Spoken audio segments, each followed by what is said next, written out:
A scratching sound, heavy and deliberate, cut through the peaceful hum of Zola and Kosi's Saturday morning. Not the tentative scrape of a branch against the window, nor the familiar skittering of a garden rodent. This was a weight, a measured drag, insistent and oddly rhythmic, coming from her front stoop. "What on earth?" she murmured, pausing with her coffee cup halfway to her lips, the aroma suddenly feeling out of place. Her quiet suburban Johannesburg street was rarely disturbed by anything more dramatic than a neighbor's barking dog. Expecting perhaps a particularly persistent stray, Zola cautiously approached the front door, her hand hovering over the lock. She peered through the peephole, then, taking a steadying breath, slowly opened the door, just a crack. Her breath caught, then hitched in her throat, refusing to be exhaled. Sitting patiently on her stoop, bathed in the soft morning light, was a young lion cub. Mpho. The name surfaced unbidden, a whisper of an old memory, a longing. Its amber eyes, large and startling, locked with hers. There was no aggression, no wildness in that gaze, only an unnerving depth, a profound intelligence that seemed to pierce through Zola's shock. It was utterly still, observing her, waiting. Then, with an almost human grace, the cub lifted a paw, placing it gently against the frosted glass of the storm door. A soft, deliberate knocking gesture. Zola recoiled, a gasp catching in her chest. "No, this isn't real," she whispered, her voice barely audible, questioning her sanity, the sudden surreal intrusion into her perfectly ordinary life. This was Johannesburg, not the Kruger. As her initial terror began to recede, replaced by a dizzying disbelief, Zola noticed Mpho favoring its left hind leg. And there, against the light, was a peculiar injury, not a ragged tear from a predator's fight, nor the jagged scrape of barbed wire. It was an almost too clean wound, a thin, precise line, starkly out of place on the cub's fur-covered paw. It looked surgical. Zola, a veteran wildlife photographer, had spent countless hours observing animals in their natural habitat. She knew their instincts, their behaviors, their fight-or-flight responses. This was unprecedented. This cub was not acting like any wild animal she had ever encountered. It was asking for help. Her hand, trembling, found her phone. "Thabo," she said, her voice a strained whisper, when Dr. Thabo Makizi answered. "You need to come. There's a cub. It's asking for help." Dr. Thabo, a renowned wildlife veterinarian, initially responded with a professional skepticism that bordered on exasperated amusement. A lion cub in suburban Joburg? But he knew Zola. He knew her reputation, her sharp eye, her unwavering credibility. If Zola and Kosi said an animal was asking for help, something extraordinary was happening. He agreed to come, his voice now laced with a professional urgency, a medical bag packed with essentials, and, as protocol demanded, a tranquilizer gun. When Thabo's Land Rover finally pulled up, Mpho acknowledged him with a quick, assessing glance, then immediately refocused its intense amber gaze on Zola. It was as if she was the key, the one whose presence mattered most. Zola's heart pounded, a frantic drum against her ribs. She filled a shallow dish with water and placed it carefully on the stove. Mpho drank, long and deep, but repeatedly lifted its head, making eye contact with both humans, a strangely polite gesture, almost seeking permission. Thabo, who had been observing in stunned silence, finally broke it, his voice a low murmur, tinged with awe. "In 20 years, Zola, I've never seen anything like it. It's as if he understands we're here to help." As if on cue, Mpho then deliberately lifted its injured paw, extending it gently towards Zola, a silent offering of its pain. "He's showing us the injury," Thabo breathed, his earlier skepticism finally shattered, replaced by an expression of professional wonder mixed with utter disbelief. Zola felt her heart race, not with fear, but with a profound, almost dizzying realization. This wasn't instinct, it was calculated, intelligent communication. Mpho maintained eye contact, its gaze a desperate plea, challenging everything Zola thought she knew about wild animals, about the boundaries between species. The lingering question hung heavy in the air, thick with unspoken implications. What caused this oddly precise wound? Zola knew with a certainty that settled deep in her bones that she had to help. There was no turning back. Against every safety protocol ingrained from years in the field, Zola rose slowly from her crouch, her movements fluid and deliberate, approaching Mpho by the water dish. "Okay, little one," she whispered, her voice soft but steady. "I see you." The words were for the cub, but also for herself, an anchor in the swirling surrealism of the moment. Instead of recoiling, of displaying the natural apprehension of a wild animal, Mpho moved closer, its amber eyes burning with an almost unnerving intelligence, a depth that defied its young, vulnerable form. Zola knelt a few feet away, close enough now to see the details of the injury. The paw pad was swollen, inflamed, a dark crimson line tracing a precise incision across the delicate skin. "There's something embedded," she told Thabo, her voice tight with concern, as he began meticulously documenting the scene with his camera, his own awe now mixing with clinical observation. Thabo nodded, confirming her suspicion. He leaned in cautiously, eyes narrowed. "A foreign object, yes, but its shape, it's unusual for a simple thorn or shard. Too uniform." He began to open his medical kit, the glint of sterile instruments catching the morning sun. Beside the neatly organized tools lay the tranquilizer gun, inert and unused, a stark, silent symbol of the profound internal conflict raging within him.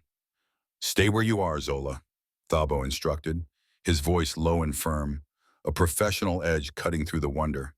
"If this goes wrong, you need to be ready to move." It was a reminder of the inherent danger, a sliver of primal fear clinging to the edge of the impossible. Thabo battled decades of training, the rigid adherence to standard procedure. Every instinct, every lesson from veterinary school, and countless field operations screamed for tranquilization. Yet Mpho's calm, deliberate behavior, its unwavering trust, defied every known protocol. "This level of trust, it's a unique opportunity," he muttered, more to himself than to Zola, his eyes still on the cub. "But the risk is immense, for all of us."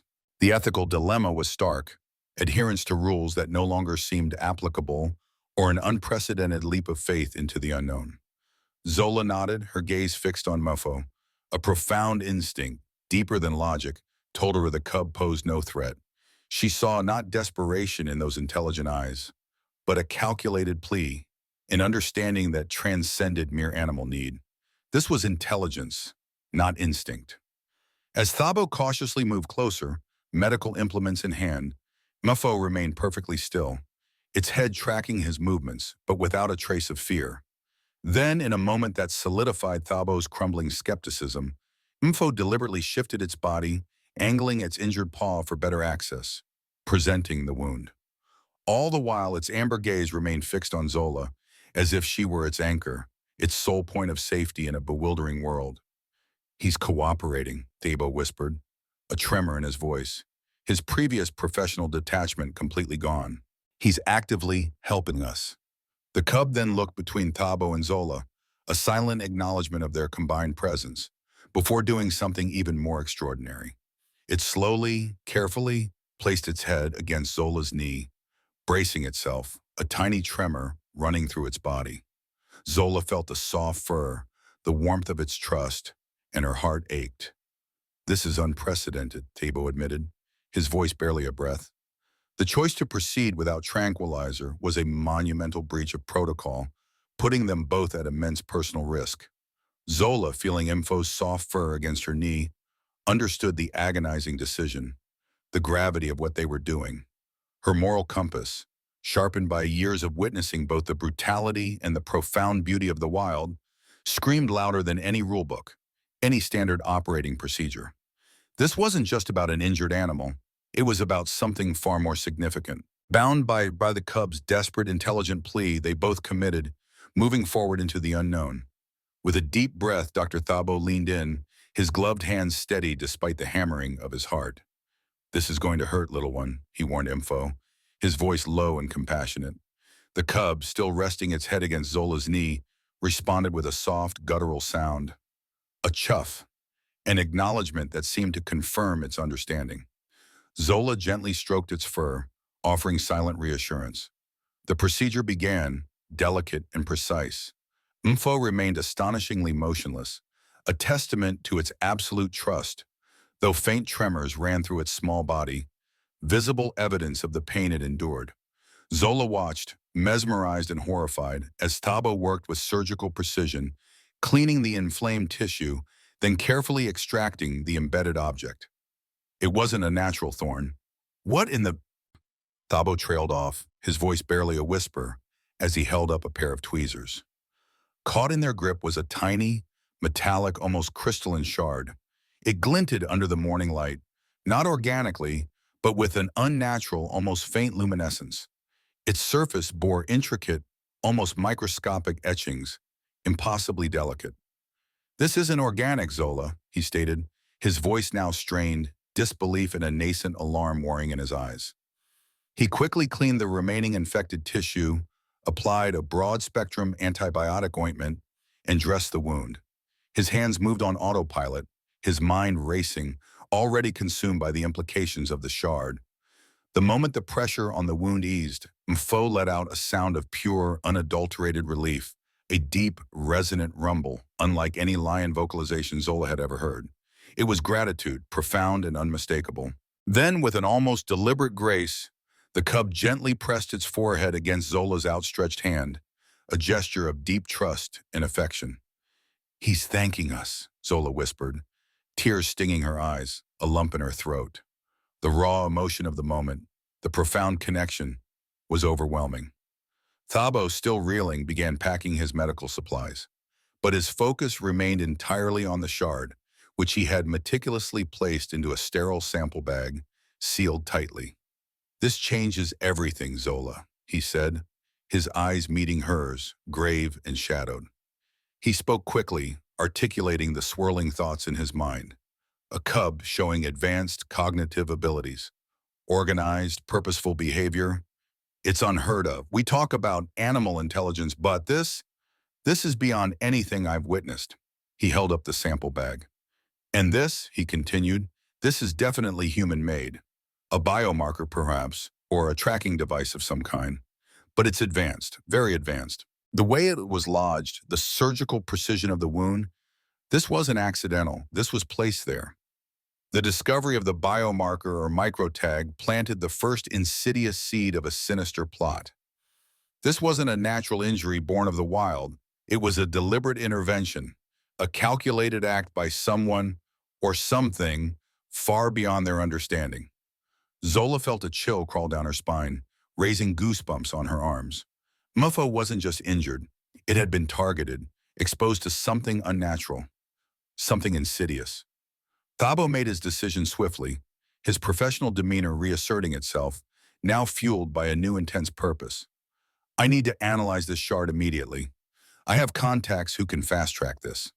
He secured the bag within his medical kit. "This isn't just about Mpho's health anymore, Zola. This is about what put this thing in him, who did it, and why." The weight of their protocol breach, the unspoken decision to forego tranquilization, now felt not just justified, but utterly necessary, compelled by a much larger, darker truth beginning to unfold. Their simple act of compassion, intended only to alleviate suffering, had inadvertently thrust them into a chilling mystery, a conspiracy far grander and more dangerous than they could possibly imagine. A deep, resonant rumbling call, vibrating through the very earth, echoed from the dense bush surrounding Zola's property. Mpho's head snapped up, ears twitching, and the cub responded with a soft, excited chirping sound. A moment later, the foliage parted, and 3 adult lionesses emerged from the tree line, their powerful forms moving with silent purpose.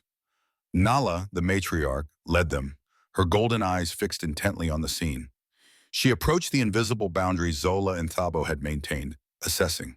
2 humans, her cub, clearly unharmed, the freshly bandaged paw, a stark detail against its fur. Every instinct screamed for aggression, for a protective charge, but Nala sat, regal and still, observing them with a chilling intensity. "She's evaluating us," Zola whispered, her voice a breath, awestruck by the profound intelligence in Nala's unblinking gaze. It wasn't just instinct, it was active, measured thought. Mpho, no longer limping, tested its newly treated paw with a tentative step, then began to walk deliberately toward its mother. It stopped halfway between the pride and the humans, turning back to Zola and Thabo. It let out another soft chuff, a clear sound of gratitude, before continuing its journey to Nala. Once beside its mother, the cub began vocalizing, a series of soft growls and chirps, nudging its head against Nala's flank and gesturing with its now healthy paw. "He's explaining it," Thabo breathed, dumbfounded, witnessing the impossible unfold before his eyes. Nala listened intently, her ears swiveling, her powerful body tense, absorbing every nuance. Then she slowly rose and took a few deliberate, measured steps towards Zola and Thabo. Thabo instinctively reached for the tranquilizer gun, lying inert on the grass, but Zola's hand shot out, stopping him. "Wait," she whispered, her eyes wide. "No aggression. Look at her." Nal approached within 20 feet, calm and utterly alert. Then, in a gesture that defied all known ethology, she lowered her massive head in an unmistakable bow of acknowledgement. Her eyes remained locked on Zola's, holding the pose for several heartbeats, a profound interspecies recognition, an act of gratitude that shattered every documented predator behavior. This was a phenomenon, confirming an extraordinary level of intelligence and empathy. "They're memorizing us," Zola whispered, a shiver tracing its way down her spine. "She wants to remember who helped her baby." Thabo could only nod, a deep chill permeating his entire being. This was more than just animal intelligence. This was sentient understanding. Later that evening, in the makeshift lab he'd set up in his garage, Thabo's initial analysis of the metallic shard deepened their concern into genuine alarm. "Zola," he said, his voice grim, "this is not just a tracker. It's radiating a unique, almost imperceptible energy signature. And the material, it's a composite, Zola. Extremely advanced polymers and unknown alloys. Nothing found in nature." He pointed to the magnified image on his screen, revealing faint corporate markings, almost scrubbed away but visible under extreme magnification. A logo barely discernible but undeniably man-made. "This is manufactured, and it suggests something far more complex and sinister than simple poaching." The biomarker was confirmed as an advanced, non-biological device with corporate markings, strongly hinting at unethical corporate or governmental activity. The implications were staggering. Mpho's injury wasn't accidental. It was part of a larger, hidden agenda involving what could only be classified as clandestine animal experiments. "We need to find out where this came from," Thabo stated, his voice resonating with grim determination. "This goes beyond wildlife protection, Zola. This is about humanity's dark secrets, playing out in the heart of our wild spaces." Their act of compassion had not only saved a cub, but had unwittingly exposed a chilling truth that would demand a dangerous confrontation. "Okay, if you thought things were wild already, buckle up, because what Zola and Thabo uncover next is going to blow your mind and put them in immediate life-threatening danger. Make sure you hit that like button, subscribe, and share this story so everyone knows the truth." Armed with Thabo's preliminary analysis of the biomarker's unique, almost imperceptible energy signature, they pinpointed a probable area of origin, a dangerously close, highly restricted zone on the fringes of the reserve. Zola, drawing on her intimate knowledge of every forgotten trail and hidden path, identified an old, disused access road, now almost entirely obscured by dense bush. "I've always wondered about that road," she muttered, a new unsettling understanding dawning on her. They began their trek cautiously, the silence of the bush amplifying every crackle of dry leaves underfoot. From a distance, Mpho's pride observed them, a silent, watchful presence, their amber eyes glinting occasionally through the foliage. A subtle guardian, or perhaps a chilling omen. Deep within the restricted area, the air grew heavy, losing the fresh scent of the wild and taking on a faint, synthetic tang. They began to find remnants of a clandestine operation. Discarded specialized equipment, not the usual detritus of a hunting camp, but complex electronic components. Unusual biohazard containers lay half-buried, their warning symbols faded but still legible. On decaying crates, faint corporate logos, almost scrubbed away, were barely visible. "This isn't a poacher's camp, Zola," Thabo whispered, his voice tight, as he carefully examined a strange viscous chemical residue near a crude half-buried trap. His eyes, usually so calm and analytical, were wide with dawning horror. This is a lab, an illegal one. The evidence pointed undeniably to an illegal research facility or an advanced trapping operation, far more sophisticated than anything associated with poaching. This wasn't about ivory or bushmeat. This suggested a covert corporate or even governmental project, dabbling in something as terrifying as genetic manipulation or intelligence enhancement. They found crude schematics of sophisticated traps, far beyond conventional poaching gear, clearly designed to capture specific large predators like lions, without causing fatal injury. Zola documented everything with her camera, her hands trembling slightly, her heart pounding a frantic rhythm against her ribs. Each click of the shutter felt damning, a vital piece of an unfolding horror. The images she captured were irrefutable proof of a dark agenda. The strange metallic smell grew stronger, almost acrid.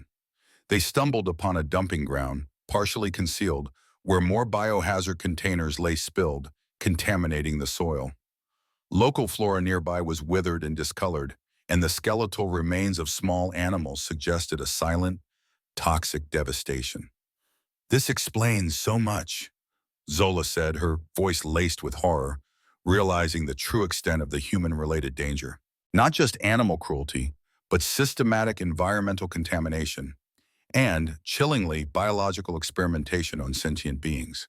As they gathered more evidence, the lion pride seemed to have moved closer, their gazes intense, almost warning, as if sensing the encroaching danger. Thabo, sifting through a pile of burnt refuse, discovered a partial, singed document.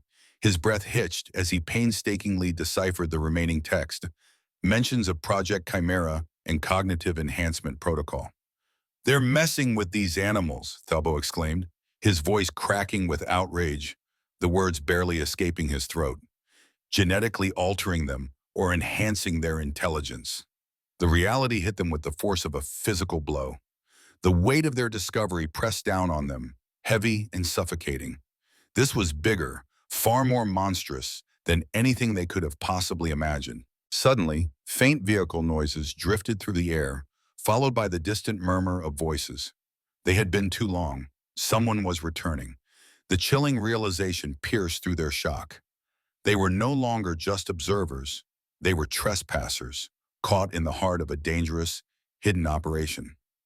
If you've stuck with us this far, prepare for the shocking climax. What Zola and Thabo are about to face will redefine everything you thought you knew about wildlife, conspiracy, and the very nature of humanity. Don't forget to like this video, share it with everyone you know, and subscribe to uncover more hidden truths. The distinct sound of an engine, growing louder and closer, tore through the tense silence. Footsteps, heavy and deliberate, crunched on the dry leaves just beyond the dense curtain of bush. "They're here," Thabo whispered, his voice barely audible, pulling Zola further back into the shadows of the thicket. Armed camouflaged operatives swept through the clearing, their movements precise, their expressions grim. These were not poachers with crude hunting rifles. These were professional, highly trained individuals, their weapons clearly designed not for harvesting, but for control. They moved with practiced efficiency, sweeping the area for intruders. A powerful flashlight beam cut through the encroaching dusk, sweeping perilously close to their hiding spot, momentarily blinding Zola. She instinctively tightened her grip on her camera, its memory card holding the damning evidence of Project Chimera. A cold dread settled in Zola's stomach. They faced an agonizing decision: escape and hide the evidence, letting this monstrous conspiracy continue, or risk a direct confrontation, putting their lives on the line to expose the truth. There was no easy answer, only the terrifying reality of their situation. Just as one operative, whose face was a blank mask of determination, turned directly towards their hiding place, a thunderous roar ripped through the air, a sound of primal power and unwavering resolve. Nala. From the surrounding bush, Mpho's pride emerged, not in a chaotic charge, but in a coordinated, strategic maneuver that defied belief. Two lionesses flanked the operatives, cutting off a clear escape route, while Nala, the matriarch, performed a calculated feint, drawing the attention of the lead men. The operatives were momentarily disoriented, their focus split between the immediate, tangible threat of the apex predators and the unseen intruders they were hunting. "They're covering us," Zola gasped, the realization hitting her with the force of a physical blow. The lions were actively protecting them, orchestrating a diversion. Thabo seized the opportunity, his eyes wide with a mix of terror and awe. "Now, Zola, run!" They scrambled through the thorny undergrowth, heartbeats pounding in their ears, the roars of the lions and the shouted commands of the operatives fading behind them as they ran for their lives, propelled by an adrenaline-fueled desperation. They escaped, the precious evidence secured, their minds reeling. The full scale of Project Chimera was laid bare. Genetically altered apex predators, their intelligence enhanced, all for unknown sinister purposes. The broader conspiracy was fully revealed. A powerful, shadowy entity was experimenting on wildlife, creating bioengineered predators, potentially for weaponization, covert control, or something even more terrifying. The final confrontation wasn't just with hidden human forces. It was with the terrifying reality of what humanity, driven by unchecked ambition and scientific hubris, was truly capable of. Days later, safe but profoundly shaken, Zola and Thabo uploaded their findings, risking their careers, their reputations, and their very lives. "The world needs to know," Zola stated, her voice firm, resolute. The story ends with Zola gazing at a picture on her phone. Mpho and Nala, standing together, their amber eyes holding a deep understanding. The lions weren't just animals, they were allies, guardians, their intelligence a beacon in the encroaching darkness. The implication lingered, a chilling question. If these lions could be so intelligent, so organized, so grateful, what other boundaries had humanity crossed? And what dark secrets still lurked, unseen, in the heart of the wild? The bond between human and predator, forged in an act of compassion, had become an unlikely alliance against a far more dangerous foe, one born from the dark heart of mankind itself.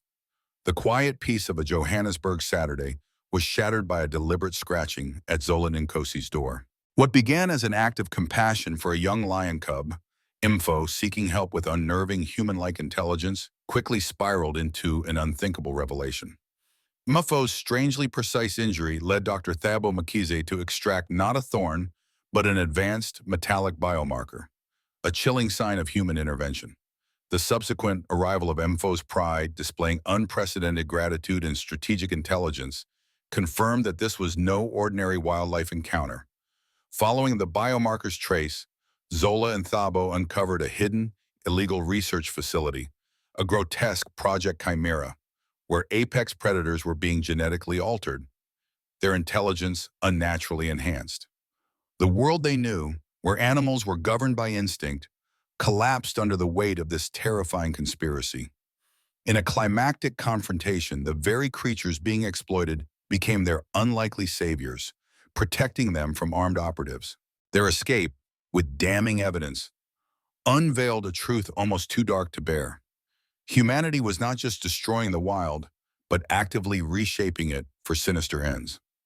Zola and Thabo had witnessed an alliance beyond comprehension, exposing a secret that demanded the world's attention, forever changing their understanding of nature and humanity's terrifying capabilities.